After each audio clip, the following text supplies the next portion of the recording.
Laba bersih PT Bangun Kosambi Sukses Tbk atau CBDK pada tahun 2025 mencapai 1,36 triliun rupiah. Angka ini naik 47,52% dibandingkan laba bersih tahun 2024 yang sebesar 924 miliar rupiah.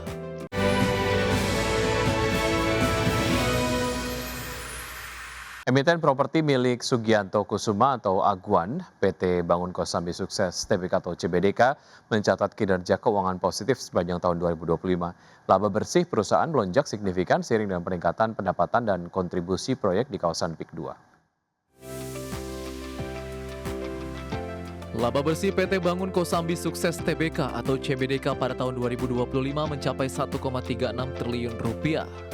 Angka ini naik 47,52% dibandingkan laba bersih tahun 2024 yang sebesar 924 miliar rupiah. Pertumbuhan laba didorong peningkatan pendapatan neto 11,32% secara tahunan menjadi 2,50 triliun rupiah. Perusahaan juga mencatat margin laba kotor 66% dan margin laba bersih meningkat menjadi 54%. Sepanjang 2025, CBDK menyerahkan sejumlah produk properti seperti Soho Manhattan, Soho Wall Street, Bispark PIK 2, Rukan Milenial, dan Rukan Asia Afrika. Dengan total aset mencapai 23 triliun rupiah, perusahaan optimistis pengembangan kawasan PIK 2 akan terus tumbuh sebagai pusat aktivitas ekonomi baru di pesisir utara Jakarta.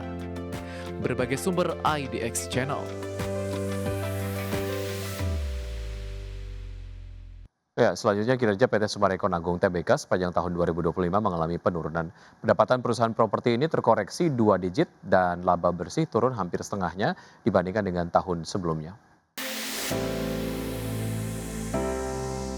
PT Summarecon Agung Tbk membukukan pendapatan neto sebesar 8,76 triliun rupiah sepanjang 2025. Angka ini turun 17,47% dibandingkan pendapatan tahun 2024 yang mencapai 10,62 triliun rupiah.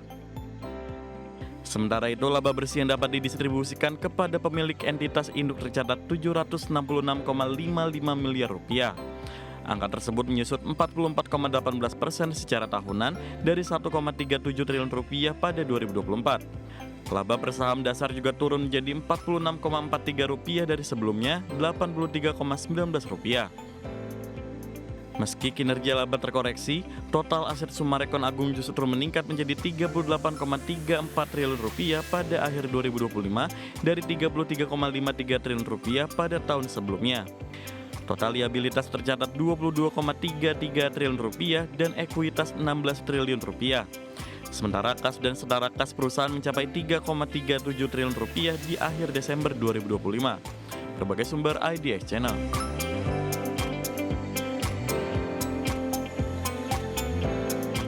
Anda masih bergabung sama kami, pemirsa. Indeks harga saham gabungan atau IHSG kembali ditutup melemah 1,61% di perdagangan di hari Senin di awal pekan dan di tengah koreksi dalam IHSG. 3 saham emiten emas melesat di tengah pengumuman resmi masuk ke dalam indeks GDXJ. Indeks harga saham gabungan atau IHSG ditutup melemah 1,61% di level 7.022,28 di akhir perdagangan Senin. Secara intraday, IHSG berhasil memangkas pelemahan usai turun ke level 6.917,322 di sesi 1. Indeks sektoral yang menguat diantaranya sektor perindustrian naik 0,21% dan sektor kesehatan menguat 0,13%. Sementara indeks sektoral dengan pelemahan terdalam adalah sektor properti dan real estate anjlok 2,28%, sektor energi turun dalam 2,24% dan sektor barang baku koreksi 1,82%. Adapun saham yang menjadi pemberat utama IHSG berasal dari saham Big Caps, diantaranya saham DSSA ditutup melemah 8,03% di Rp61.550 per saham. Saham BRMS ditutup anjlok 14,56% di level Rp675 per saham. Saham Aman ditutup tergelincir 8,88% di Rp4.510 per saham. Saham Brand ditutup koreksi 5,16% di Rp5.975 per saham. Dan saham BBCA ditutup melemah 1,82% di Rp6.750 per saham. Tengah pelemahan dalam IHSG, 3 saham dari sektor barang baku dari emiten emas mengalami kenaikan signifikan. Di antaranya saham emas ditutup melejit 17,86% di Rp9.075 per saham. Saham ARCI melaju 5,30% di level Rp1.690 per saham. Dan saham PSAB ditutup melesat 13,27% di Rp555 per saham. Penguatan ketiga saham ini di tengah berdasarkan hasil Inclusion Rebalancing Index Market Factors Index Solution dan resmi masuk ke dalam indeks GDXJ. Hasil kajian akan diimplementasikan di 20 Maret 2026. Selanjutnya, pengumuman evaluasi konstituen GDXJ diagendakan di 12 Juni 2026 dengan implementasi 19 Juni 2026. Diketahui, indeks GDXJ adalah ETF yang diterbitkan VanEck dan tercatat dan diperdagangkan di Bursa Efek New York. Dikutip dari Bloomberg, riset Panin Sekuritas mengatakan masuknya emiten ke indeks ini dinilai positif karena berpotensi memicu inflow dari ETF dan fund global yang mengikuti indeks tersebut. Berbagai sumber IDX Channel.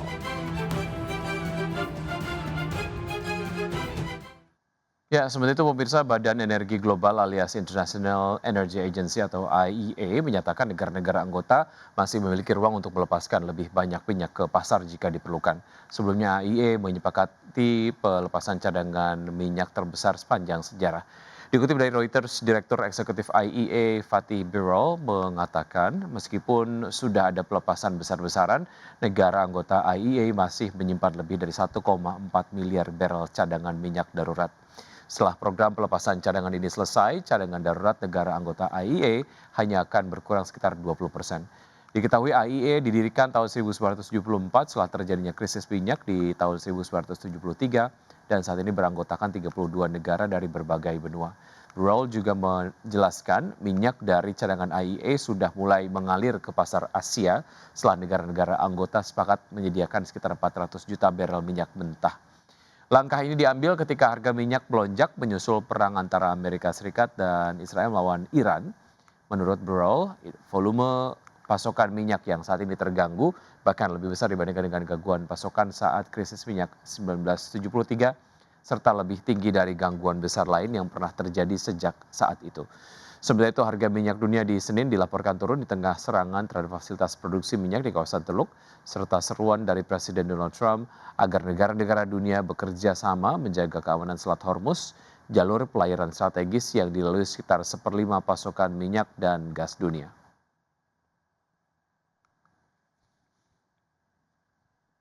Terima kasih Anda masih bergabung sama kami. Pemirsa, emiten beton PT Wijaya Karya Beton Tbk masih terus berupaya untuk menjaga kinerja tetap kokoh di sepanjang tahun 2026. Proyeksi ini diambil di tengah lesunya industri konstruksi akibat gejolak ekonomi global dalam beberapa bulan terakhir.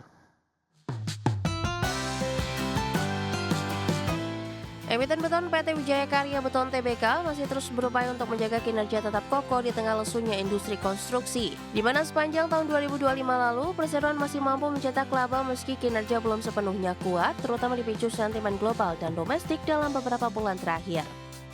Sebagai informasi, emiten berkode saham WTON mampu mencatatkan pendapatan usaha senilai Rp2,51 triliun per kuartal 3 2025. Atau turun dari Rp3,38 triliun di periode yang sama tahun sebelumnya.